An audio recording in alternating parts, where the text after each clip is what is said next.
trained in Sansu Kung Fu, which is what we learned in the SEALs, as well as Ninjutsu and Aikido. And then also been a yogi. Ready to head down the path of feeling optimal? Whether you are an entrepreneur or an athlete, you can take your health to the next level. Listen as prominent guests come on to talk with Ameer about mastering your mindset, improving your sleep patterns, boosting energy levels, enhancing IQ, and in-depth analysis on biohacking your body to live your life optimally. Join over 45,000 Optimal Health warriors as we welcome the host of the Optimal Health Show, Ameer Rosic. I really hope you've been enjoying the latest podcast. Last week we had Dr. Bruce Lipton on, which was fantastic. Now, a couple of things to ask from you. If you haven't already, please head over to iTunes and leave a review. The more reviews we have, the more health warriors we could make in the world.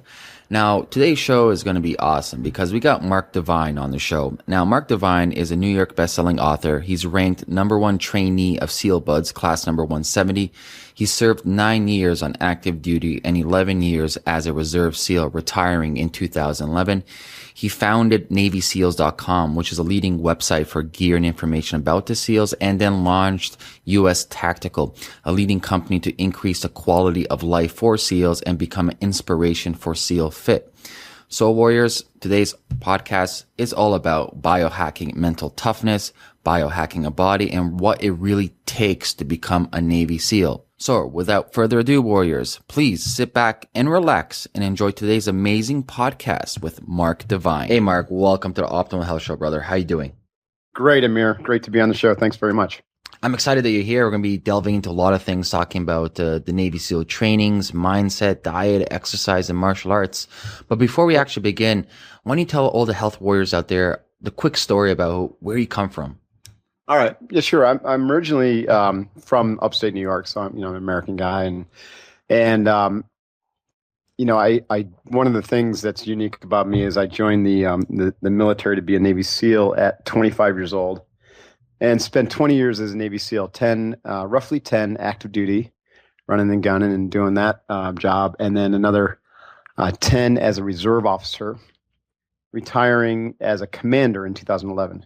Also a 25-year martial artist. I've studied a variety of arts. I got my start in a traditional martial art called Seido Karate, which is basically an Okinawan style karate, that is descended from Shotokan, but really, really neat. And that had a profound impact on my life and just, how I trained and how I thought and whatnot. And then also trained in Sansu Kung Fu, which is what we learned in the SEALs, as well as Ninjutsu and Aikido. And then also been a yogi, been 15 years or so practicing yoga, teaching it for about 7, certified in Ashtanga and Vini Yoga, actually in the process of getting a 500-hour certification in Vini Yoga, which is pretty neat. So, I've got influences from these Eastern traditions and also the Western warrior path of the Navy SEALs, and kind of now bring those together in my business life, teaching and training people in what I call the way of the SEAL. So there's a snapshot. I love it. What would you say then were your top 3 lessons that you learned as from being a Navy SEAL? It's interesting. I've never really boiled it down to top 3. There's so many. But let me just hit on a few. One was this, it burned into me this notion of daily discipline training. And, in the SEALs, training is everything. I mean, it's everything to get into the SEALs. It's everything to become a SEAL. And once you're a SEAL, it defines your life, basically. So you train for excellence in skills. You train for excellence in mastery of your body. And you train for excellence in mastery of your mind. And you train to develop the character of a SEAL. I'll just leave it at that. And so, that's stayed with me throughout my time in the SEALs, and also in the business, in my business life and personal life. So that's a huge thing. Secondly, I think I learned how to focus really well. The mental experience with the SEALs. I'm not going to say that they have like specific mental training, but the training is all mental, if you know what I mean. It's not like you take a class on mental control or focus in the SEAls, but the nature of the job kind of fosters it and requires it. But I learned how to develop what I call front sight focus, which is the ability to stay like radically laser focused on the right target at the right time, and even learn how to select those targets, but also to maintain a situational awareness on everything else that's going around. So, kind of an internal and external radar that's always scanning and looking for opportunities and threats. So that kind of mindset and deep awareness was something that I learned in the SEALs. And let me think. Third was this idea, my notion of leadership born from the SEAL teams is that, in order to lead, you've really got to develop the character to lead, because leadership is all about trust and, sharing experience and sharing risk. And so, the worst leaders I've ever had in my life are those who, just didn't garnish the respect and trust of the team because they weren't able to walk the talk and they weren't doing what they were asking of their team, and they just didn't kind of uphold the standard, so to speak. So, SEALs, we lead out front. We get out in front and we try to do everything as well, or have at least, a deep working knowledge of everything that we're trying to ask our team to do and the list of guys, underneath us to do.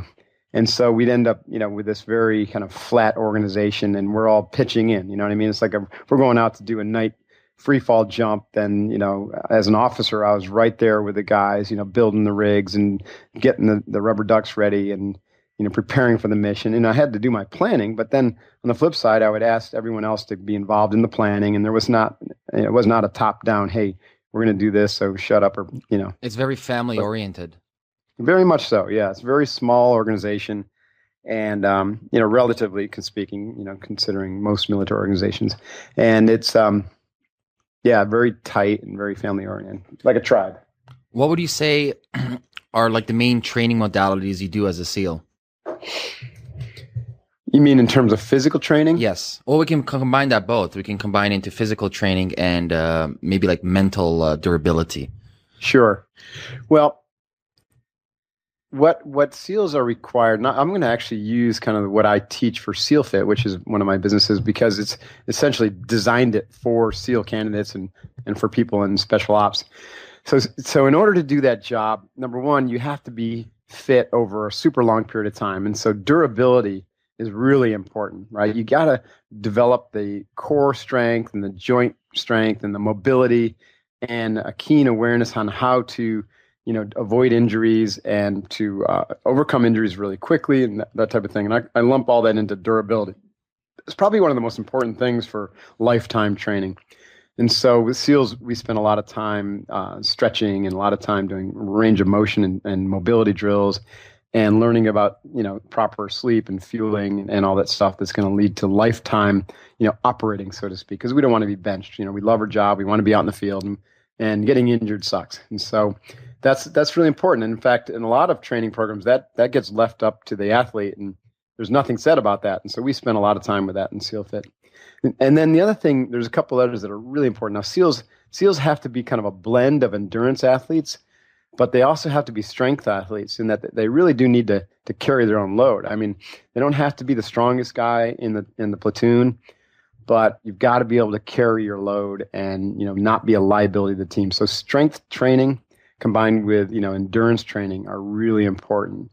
And then kind of another component is the ability to just work hard and long. We call that stamina, just not burning out, just being able to, and, mental toughness comes into this a little bit, but being able to just stay in the game and do a shit ton of work when it needs to be done over hours and hours and hours. What types of strength training do you guys do as a Navy SEAL? Is it like more like weight training, or is it a specific type of program do you have? Yeah, well, in the SEAL pipeline training, you really don't do a whole lot of like barbell work or anything like that. That's not happening in BUDS, which is the SEAL training program. So you're primarily doing body weight strength training. Like massive sets of pull-ups and push-ups and squats and stuff like that, and then combining them in different ways through grinder PT and then adding the endurance on top of that. So you're not doing much external load except for carrying boats and maybe people during the initial training. But once you become a SEAL, that all changes, and that's when the guys really start getting into CrossFit and supplemental strength training and are hitting the gym.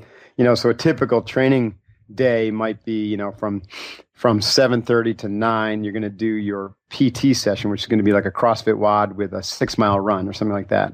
And at lunchtime, this is when you're in garrison, this, at home, not deployed. But at lunchtime, you're going to hit the gym and you're going to do your supplemental strength. And that's going to be, classic Wendler or Westside barbell type program where you're going to be working on developing, foundational power lifts like the back squat and bench press and deadlift and front squat and whatnot.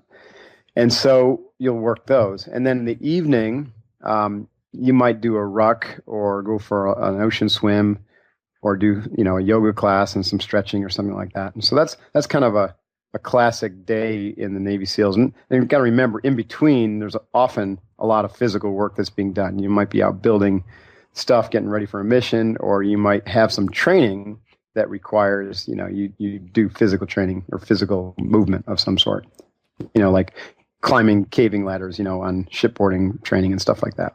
What does the nutrition look like? The SEALs have gotten a lot smarter about nutrition since I was in, and but it's I think a classic kind of paleo-ish diet is what a lot of the guys veer toward, but they're eating a shit ton of food, Ameer. I mean, consider that we're probably burning, anywhere from 6,000 to 10,000 calories a day. And so we just need to eat a lot of food. And so a classic, strict paleo diet doesn't work, and it's very difficult to do anything where we're measuring and portioning. Some guys do that, but most don't. And so you're going to eat a lot of food, but you try to eat generally healthy food, and supplement really well and hydrate really well so it tends to be pretty simple. And then when you deploy, you eat what you can. I mean, that's kind of the rub. It's like you go to the Philippines, you're going to be eating, what the local environment has to offer you. So you don't want to be eating squeaky clean and all of a sudden go to Taiwan and eat like shit. And you know what I mean? Or in the field somewhere and eat MREs. And then that really wreaks havoc on your body. Are there any doctors or any kind of follow-ups or checkups or any way to quantify the progression of a SEAL, both from like a mindset, a biochemical viewpoint? Yes and no. I mean, there are SEAL doctors now, and they do a lot of testing during Hell Week, let's say. I mean, but they're usually doing it just to measure the and watch the health of the candidates, to see whether they need to be pulled from training. They don't really have effective ways of measuring mindset. I mean, no one really does. I mean, there are tests for resiliency, and they do that prior to going into the SEALs, and they try to use it as an indicator, as one of the tests. So you got the physical test, you got the resiliency, survey or essay, or not survey, but assessment. And so these are sort of good as predictors, right? The screening test itself, we know that if you hit the elevated scores of over, let's say, over 100 push-ups in 2 minutes, over 100 sit-ups in 2 minutes, over 20 pull-ups, and then, a sub 9-minute run for a mile and a half, and then maybe a sub 8-minute or 8:30 swim for 500-meter swim. So if you can hit those elevated scores, then there's like a 75 or 80% chance that you'll make it through BUD/S, I think. And they have probably a similar statistic for the resiliency assessment, but I don't know what the actual number is. So they have these ways of kind of funneling the best candidates in and making sure that the ones who show up in the front door have the highest percentage. But the funny thing is, Ameer, if you say, okay, there's 150 people, standing at the front door of BUD/S, each one that is assessed to have a 75% chance of success, you still only get 25% of them through the training. So it's kind of an interesting And that's a great segue to my next question is, what would you say are the biggest hurdles in becoming a SEAL? Probably the biggest hurdles are the length of the training. There's a ton of candidates who go and are just supreme athletes. They're total studs, right? And they show up, but they don't have the mental long game, and they don't have the durability to, go for 9 months of nonstop, day in and day out training where you're just getting the crap beat out of you mentally and physically and emotionally. And so a lot of people, will snap emotionally and just lose the bubble. Many of them just don't have the mental fortitude to do the day in and day out grind of maintaining a positive attitude and showing up and putting out 100%, and they'll just start falling off. And if you get behind, mentally or physically, you're toast. There's just no way to catch up. It's very difficult. What was your most mentally challenging experience?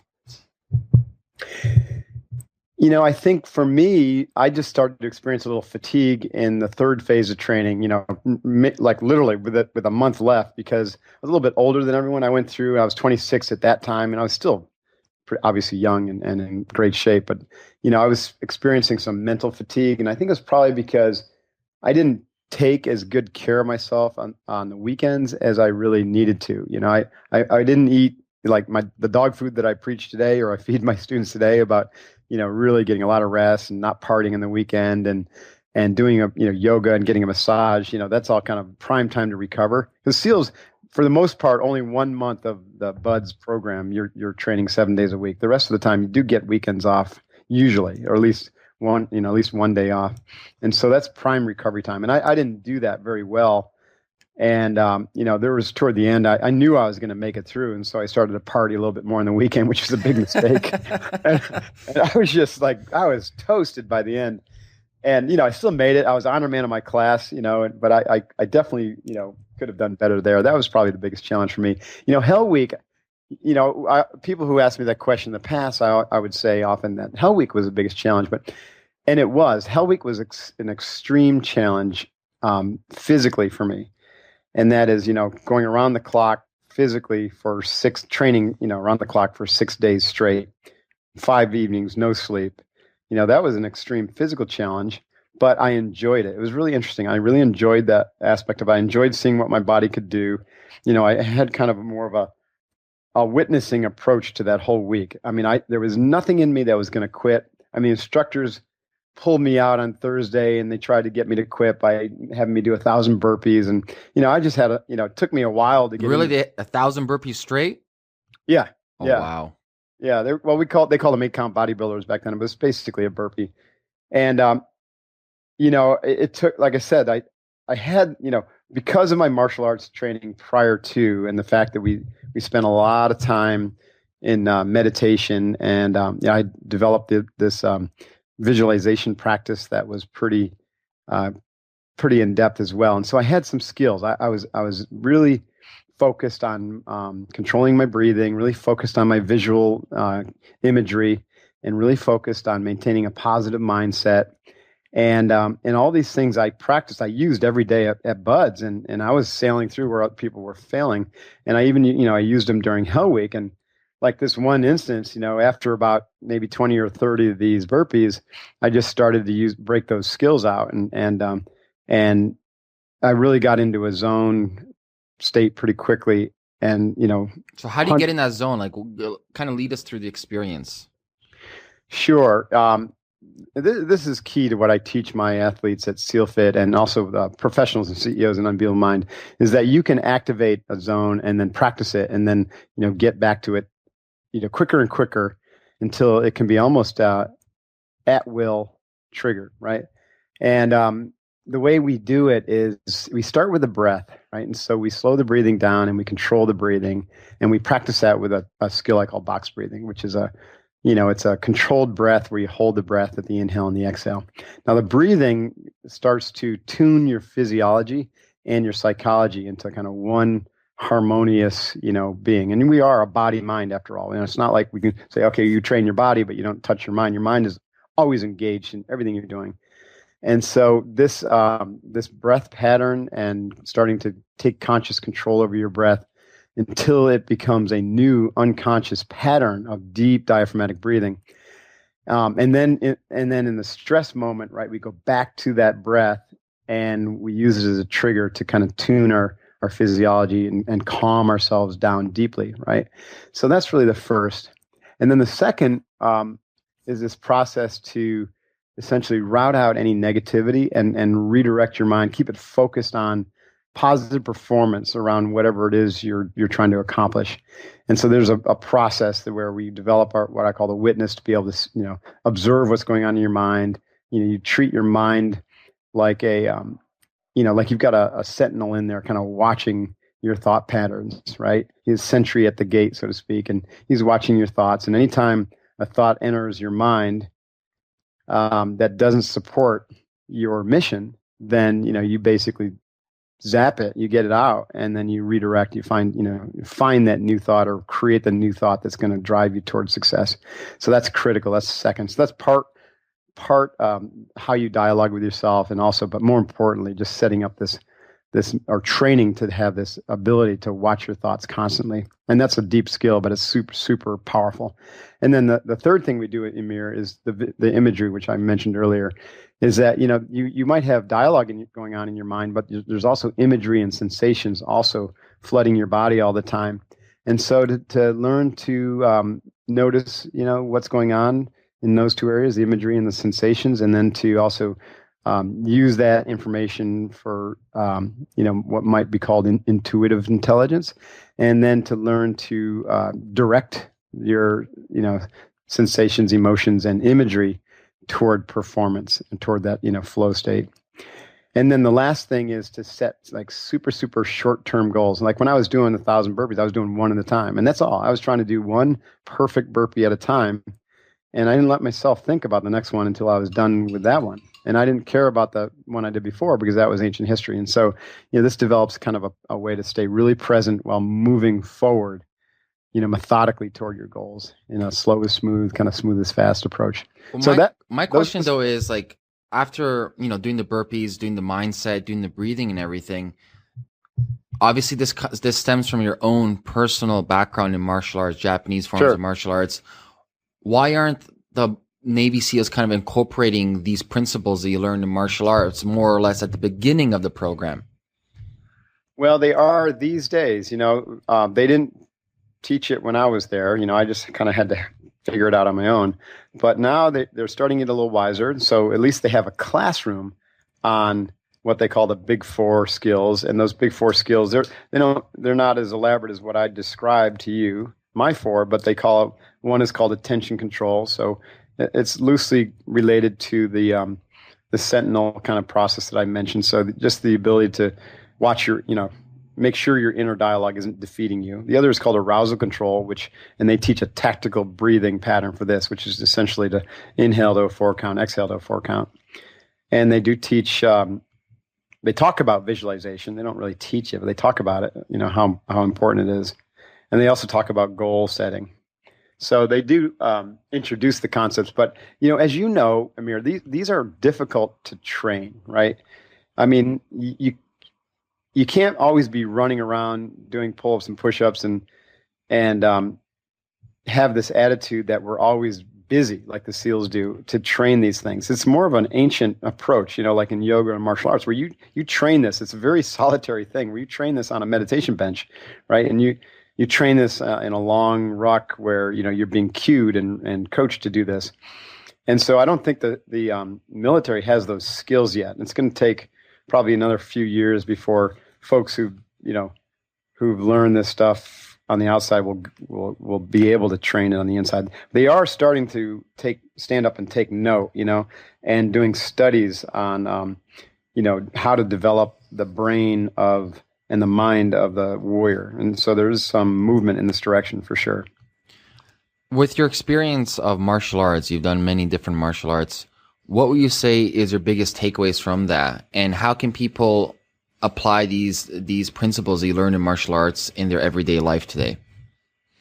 I think they're super powerful. I mean, one of the things I learned from Nakamura, Grandmaster Sato, was that this idea that the martial artist is on a lifelong path to self-mastery, right? And so that's a true martial artist who every day gets up and puts on his robe, so to speak, or puts on his pants, and then goes to about the business of improving himself as well as those around him. But you can't take care of those around you. You can't serve your family and your tribe really well if you're not constantly working to improve yourself, to master yourself physically, mentally, emotionally, spiritually. So that was, the key thing I learned. And I think that Eastern orientation is so powerful. And it's what I brought into my life and what I teach my trainees. I call it integrated warrior development, where we tried every day through a deliberate training plan to develop ourselves physically, mentally, emotionally, intuitionally, and spiritually. Those are our 5 mountains. So that was a powerful takeaway from my martial arts. So both ninjutsu and my karate were very much focused on that kind of lifelong development. And then the other is this idea, again, I wasn't in tournament fighting. To me, there's a big difference between a true martial art and a sport fighting, So to me, the focus of, learning how to fight for defense and developing yourself so you don't have to fight are key takeaways. And going, for tournament fighting or sport fighting is nothing wrong with that, but it's not the orientation that I had or that I teach. And I think it can lead to some improper, not improper skills, but an orientation that could get you in trouble if you do get into an altercation, in the street from a violent criminal or something like that. So, it's important to know that there's a difference between, MMA and fighting for sport versus really learning how to dominate a altercation that you don't want to be in, you don't plan to be in. Is there any types of martial arts you recommend over others for someone interested who has no background at all? Again, whoever's interested in martial art needs to ask themselves why. If they're interested in sport fighting or MMA, then they need to go find a sport fighter or an MMA to train with. If they're interested in learning true self-defense so that they can answer the question, will I survive and come out on top of a lethal engagement that I don't intend to be in, have no business being in, and don't want to be in, right? Someone ambushes me.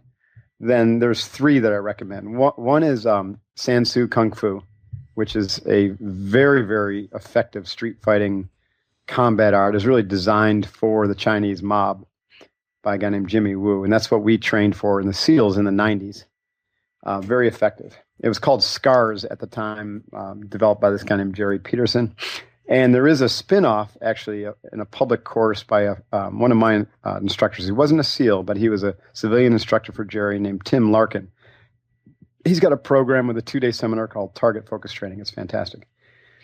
And so tell Tim I sent you because he's a great guy. He'll be excited to hear that.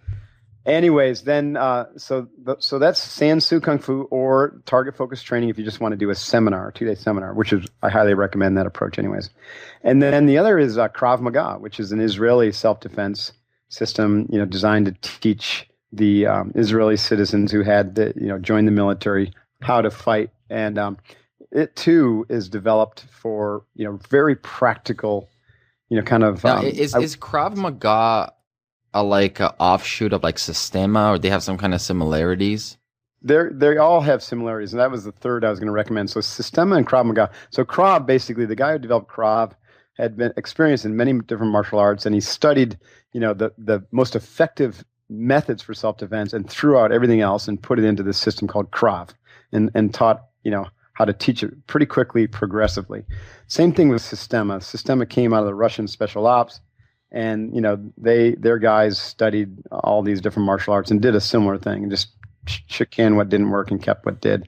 And essentially that's what Jimmy Woo did with Sansu. So they all have really this kind of the same prime directive of developing an art or creating something that was super effective for violent encounters and without all the fanfare and fluff of katas and fancy weapon fighting and stuff like that you find in the more traditional martial arts. I know I took some classes when I was in Toronto for Sistema, and it's pretty much you're in or out. There is no fancy moves. The main goal is to disable your opponent. End of story. Right. End of story. Exactly. Same thing with Scars / Sansu. But I took a 30-day, 10 hours a day, 30 days straight. So 300 hours basically of training, nonstop fighting. And, every day you're getting into 500 fights and you're winning 250 of them. And, after about 20 days, man, we were just deadly.